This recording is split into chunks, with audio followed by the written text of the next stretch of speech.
just got smoked. There's a fish on! Fish on! Oh, it's a nice one!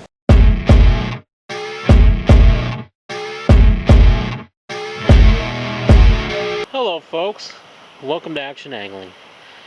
Today is going to be a little bit different video. I'm out here at this beautiful park. It's actually a Sunday and I'm very surprised. There's only a couple of people walking. I don't see anyone fishing. There's no other cars here. It's kind of rare in the summertime because this is a pretty public spot. But anyways, gonna take advantage of that. Beautiful, nice, warm day, sunny out. Good day for fishing. But not just regular fishing. Today I'm going to do a survival-based video, a simulation. And I'm going to tell you right now, there's a couple of hacks or cheats that I'm going to have in this because well, fish care is number one, right? So I'm not actually keeping any of the fish that I'm going to hopefully catch today. For a protein source, I have fish in my freezer. I don't need to actually eat any fish today. This is just a simulation for what you would do in the situation of being out stranded in the wild with only one little prepared pack. Let's say your backpack was full of camping gear and survival gear. You wouldn't have room for, 37 tackle box and 14 rods like I usually bring fishing anywhere. So yeah, in the interest of fish care, I did bring a net today and one small pair of pliers and clippers, which you might actually have those in your survival bag anyway because they're good to have for lots of things. So I'll give you a look at my kit, which I just prepared this morning out of garbage from my fishing room. So I've used this waterproof case. It's waterproof, dustproof. It has a purge valve so it doesn't get your stuff doesn't get rusty in there. Okay. And again, a little bit of a cheat, I guess. I bought these on Amazon for like, I don't know, $3, something like that. It's a whole assortment of hooks. So I guess I kind of cheated and brought a lot of hooks in that way, but it's inexpensive, it's tiny, it fits inside of my case. It's all good. This has some, just some sinkers in it, some split shots and a couple of slip sinkers. Very little, you can see them in there. A couple of little tiny bobbers. And for my spool, I found this old spool of Mitchell 17-pound mono.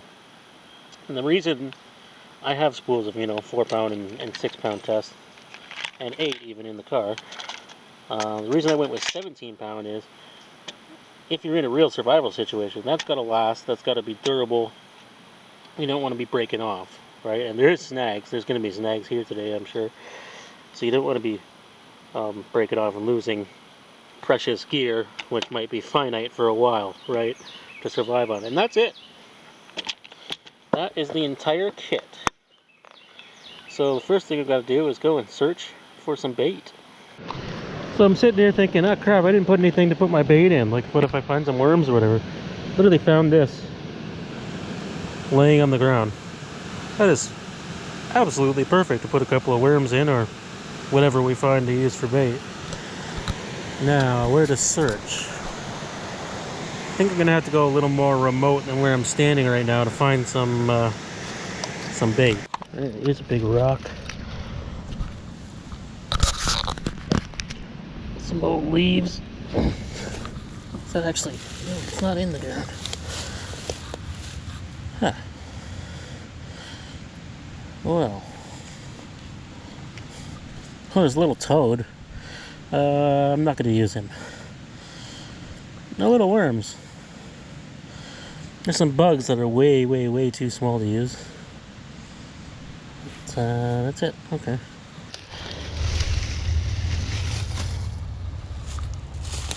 You know what? I knew this would be the hardest part. Finding bait.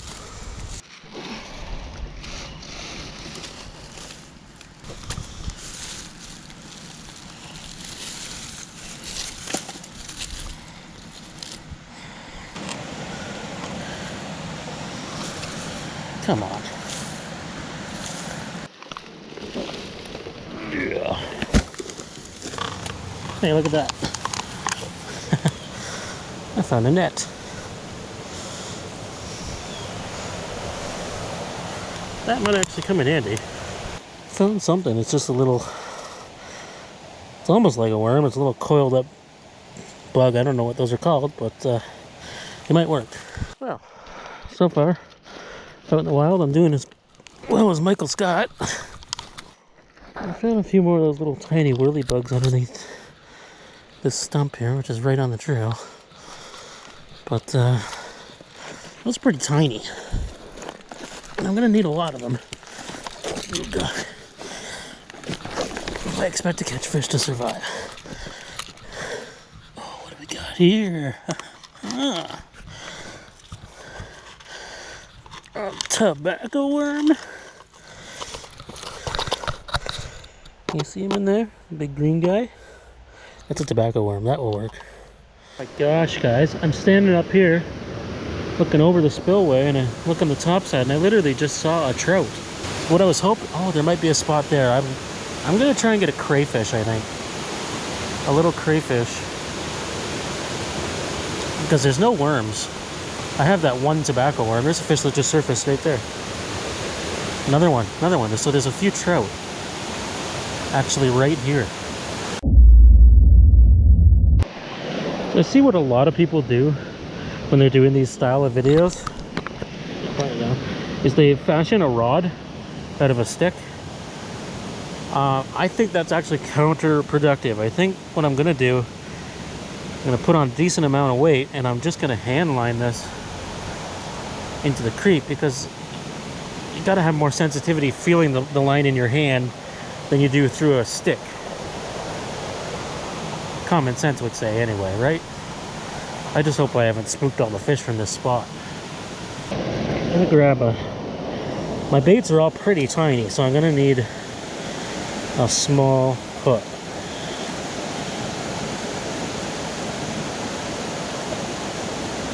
That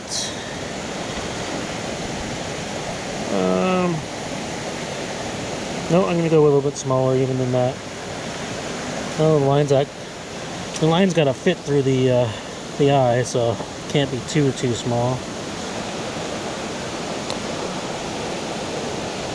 And then I'm going to use probably my biggest sinker, because it's going to take a lot of weight to be able to throw this with my hand. The biggest split shot to start. Alrighty, so I got my tobacco worm, or whatever that is, hooked on the hook. I know I've got to give myself a lot of line beforehand to make this work.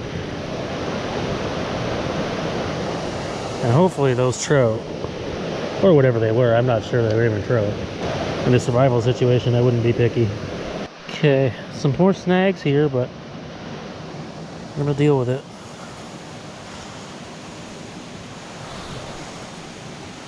There we go. Right into the middle. There's a little trick. Put the spool on there. There's a nice little twig right here. I'm just going to wrap the line around it. And that's my bobber. If the twig starts moving, there's a fish on there. So I think I'm going to have to wait for them to come back to me. Oh, I just got smoked. There's a fish on! Fish on! Oh, it's a nice one! Oh no! Oh! Wow!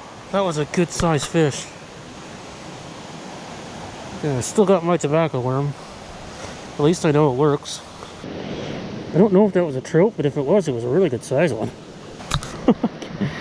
Oh. Something oddly satisfying about that actually working, sort of. Problem with no rod. You got no hook set. I'm gonna really yank on it next time. Or maybe I set the hook too hard, because it's just a tiny hook. Hard to say. I think I'm gonna have to go make a break for some deeper water. Unfortunately, the pool is just upstream and I can't really get to it. Maybe I can.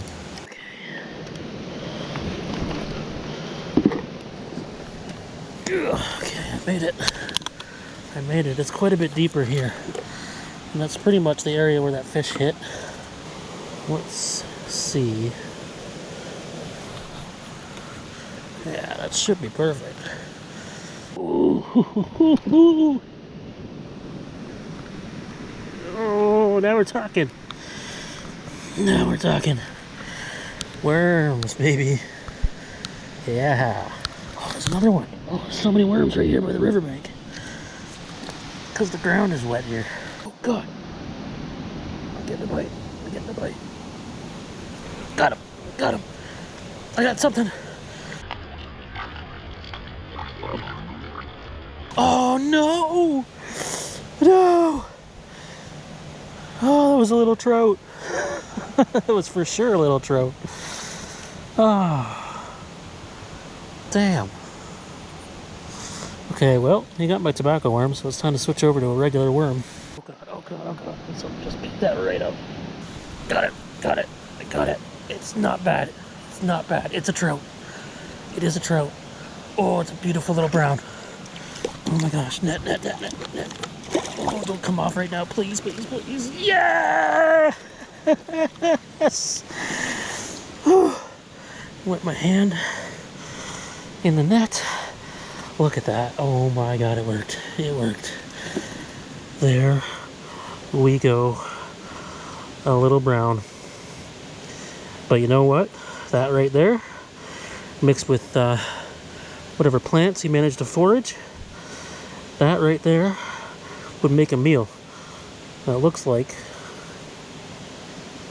Oh God, he swallowed the hook bad. Well, you know what? I'm going home. It's right at the wire I got this fish.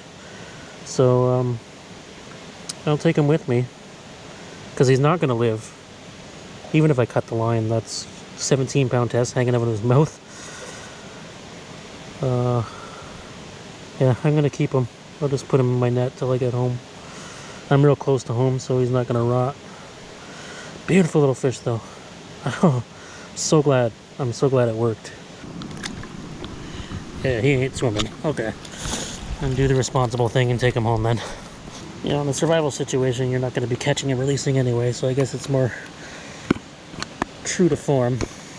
Oh, thank goodness for bug spray, because I'd probably be covered in ticks without it. Oh, gosh. Oh, so glad that worked.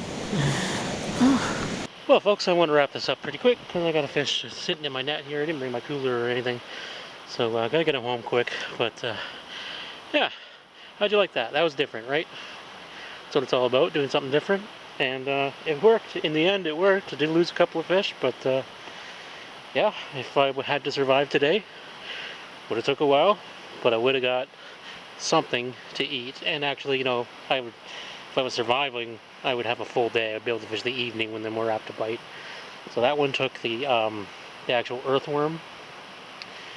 It took a long time to get a bite on that worm, by the way. The tobacco worm, or whatever that other thing was, that worked way better. But obviously, you can't just go grab those at will. But yeah, it was that was fun. That was really fun. If you want to see more handline survival style videos, let me know in the comments.